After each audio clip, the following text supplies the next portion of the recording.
Okay, Moment. Frei wie ein Vogel. Es macht so viel Spaß, hier durch die Lüfte zu fliegen. So etwas könnte man in der echten Welt nie erleben.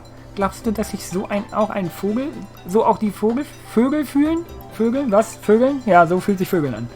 Lass mal erstmal ausprobieren. Kirito, hast du auch Spaß? Ich muss vermutlich gar nicht fragen. Nee. Lisbeth. Was treibst du zurzeit? Wir waren schon so lange nicht mehr zusammen unterwegs. Ich vermute, du machst gute Fortschritte wie immer. Ich bin auch ziemlich beschäftigt. Da ist es schwer, etwas